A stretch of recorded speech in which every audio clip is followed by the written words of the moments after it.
नमस्ते दोस्तों, आज मैं आया हूँ गुवाहाटी और गुवाहाटी का जो मुख्य आकर्षण है वो है माँ कामाख्या देवी का मंदिर जो मेरे पीछे। आज हम इस मंदिर के दर्शन के साथ साथ यहाँ का रहस्य और इतिहास को भी जान लेंगे। रहस्य इसलिए क्योंकि इस मंदिर में कोई मूर्ति नहीं है, तो लोग यहाँ के एक योनि की पूजा करने क्यों आते हैं ये हम जान लेंगे। और इसके साथ साथ ये भी जान लेंगे कि माँ कामाख्या देवी का जो महिमा है उसकी वजह से ब्रह्मपुत्र नदी का जो पानी वो लाल क्यों हो जाता है। और इस मंदिर में साल के 3 दिन ऐसे आते हैं जहाँ पे पुरुषों को प्रवेश वर्जित है, और यहाँ पे आने के लिए भक्तगण जीवन में सिर्फ एक बार नहीं, उनके जीवन में 3 बार आना पड़ता है। तो उसके बाद वो अपने पापों से या भगवंतों से मुक्त हो जाते हैं। यहाँ पे बकरे का बलि दिया जाता है, बकरे को छोड़ दिया जाता है, और बहुत सारे रहस्य है इस मंदिर के बारे में। तो हम जानते हैं इस मंदिर के रहस्य, इसका इतिहास, और साथ में दर्शन भी कर लेंगे। तो वीडियो पे बने रहिए ये सब जानने के लिए। माँ कामाख्या देवी मंदिर आसाम राज्य के गुवाहाटी में स्थित 51 शक्तिपीठों में से एक है, जहाँ माता सती की योनि गिरी थी। इसीलिए यहाँ आज भी योनि की पूजा होती है। ऐसा मानते हैं कि साल में 3 दिन 22 से 25 जून के बीच माँ रजस्वला रहती है, जिसके दौरान मंदिर बंद रहता है, और इस दौरान अम्बुबाची पर्व मनाया जाता है। मंदिर से जुड़ी और भी ऐसी रहस्यमय बातें हैं जिन्हें जानने के बाद आप हैरत में पड़ जाएंगे। तो आइए जानते हैं आज कामाख्या देवी मंदिर के बारे में ऐसी कुछ दिलचस्प बातें। इसका क्या बलि दोगे क्या अभी? एक्सेस है मंदिर के पास पहुँचना ही आपको ये एक जनरल लाइन का क्यू दिखेगा, यहाँ से आप टिकट ले सकते हो। तो डेली यहाँ पे 2000 से 2100 कूपन बांटे जाते हैं। आज के कूपन सुबह 9:30 बजे ख़त्म हो चुके हैं। अगर आपको लाइन में लगना है तो रात को 2 बजे से यहाँ पे लाइन में लगना पड़ता है।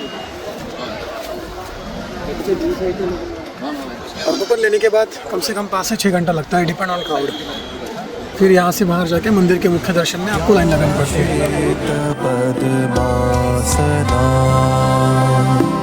या ब्रह्माच्युत शंकर देवै सदा वंदिता सा मां पातु सरस्वती भगवती। ब्रह्मपुत्र नदी के तट पर और नीलांचल पर्वत के शिखर पर बसा हुआ यह मंदिर। और मंदिर में दर्शन करने से पहले भक्तगण यहाँ पे पैर धोते हैं, और इस पानी में बहुत ही ठंडाई है। दर्शन करने से पहले यहाँ पे पैर धोते हैं, फिर लाइन में लग जाते हैं। यहाँ पे मुझे गणपति जी का एक मंत्र दिखा, वक्रतुंड महाकाय सूर्यकोटि समप्रभा निर्विघ्नं कुरु मे देव सर्व कार्येषु सर्वदा। यानी कि आप जो भी कार्य करें वो अभी सफल हो जाए। यहाँ पर ऐसे पंछियों का भी बलि चढ़ाता है, मगर मैं एक पंछी लेता हूँ। यहाँ पे 250 रुपये का पंछी मिलता है। मैं उसको बलि नहीं चढ़ाऊँगा, उसको मैं आज़ाद कर दूँगा। ये 250 का एक है ना? 1 पीस 250। 1 पीस ना? मुझे 1 पीस ही चाहिए। 1 पीस चाहिए। हाँ, एक कैसे हो सकता है? जुड़ सकता है? नहीं, मुझे एक ही दो।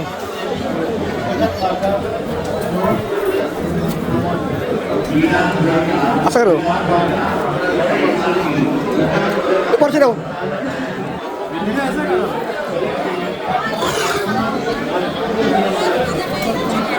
फिर से आपके पास ही आ गया। ना हम लोग इधर नहीं करेगा।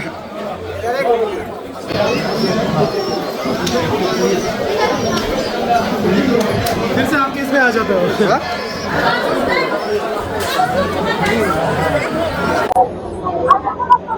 ये मंदिर का पूरा बड़ा जो लाइन है दिख रहा है आपको, ये घूम फिर के लगभग आधे किलोमीटर का लाइन है। और यहाँ पे आज इतने श्रद्धालु आए हुए कि 5 से 6 घंटा लगता है। ये शेड के पीछे से जो बलिगर है उसके पीछे से ये लाइन है, और ये मुख्य मंदिर का भाग है। ये जो लाइन दिख रही है बाहर, ये VIP की लाइन है, जिसका 500 रुपये चार्जेस है। जैसे मैंने पहले कहा, अगर आप जनरल में दर्शन कर ले तो आधी रात में यहाँ पे आना पड़ेगा, जिसकी वजह से आपको जल्दी कूपन मिल जाएंगे।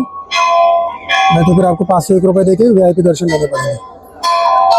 तो जनरल का रास्ता तो मेरे लिए बंद हो चुका है, मैं अभी VIP का पास ले लेता हूँ।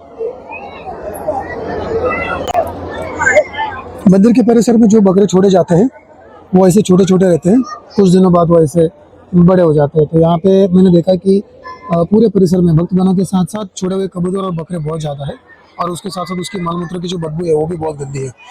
मगर मंदिर का जो वातावरण है वो इतना भक्तिमय है कि वो भक्ति के अंदर ये सारा दुर्लक्षित हो जाता है।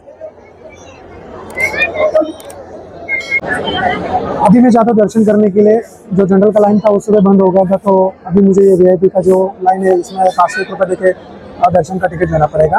और मोबाइल या जो बैग आप बाहर क्लोक में रख सकते हो, अंदर लेके जाना अलाउड नहीं है। तो मिलते हैं दर्शन के बाद।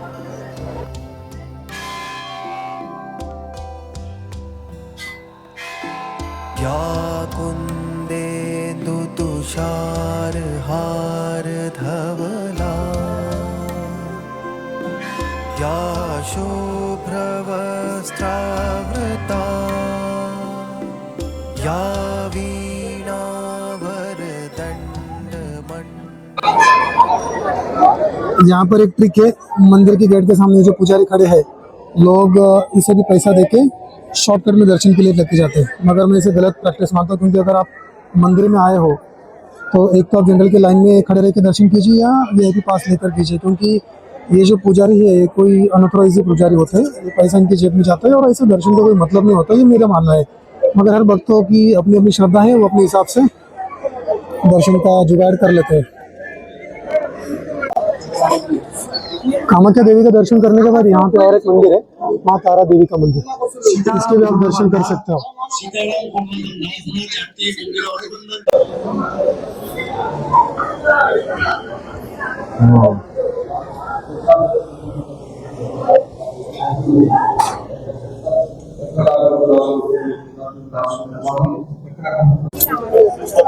दर्शन करने के बाद आप थोड़ा नीचे आते हो तो यहाँ पर है अन्न सेवा क्षेत्र, यहाँ से आपको कूपन लेना है और कूपन लेने के बाद यहाँ पे लाइन लगता है, यहाँ से आप प्रसाद ले सकते हो। तो भक्तगण दर्शन करने के बाद प्रसाद लेकर जरूर जाते हैं। मैं भी थोड़ा स्वाद चख लेता हूँ।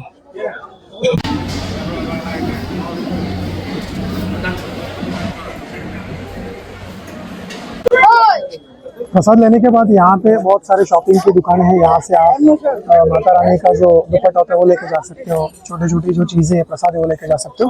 एक मुख्य आकर्षण है जो लकड़ी की ये चीज़ बनाई गई है, ये माँ कामाख्या देवी का मंदिर है, इसका ये रेप्लिका है, कुछ 400 का मिलता है, आप नेगोशिएट करते हैं एज अ मेमोरी यहाँ के लेके जा सकते हो अपने घर पे। दोस्तों मैं आशा करता हूँ आपको ये वीडियो पसंद आया होगा। अब माँ कामाख्या देवी की आरती के साथ इसी वीडियो को मैं समाप्त करता हूँ। मिलता हूँ मैं आपको अगले वीडियो में। या ब्रह्माच्युत शंकर प्रभृतिभिर्देवै सदा वन्दिता सा मां पातु सरस्वती भगवती निशेषजाड्यापा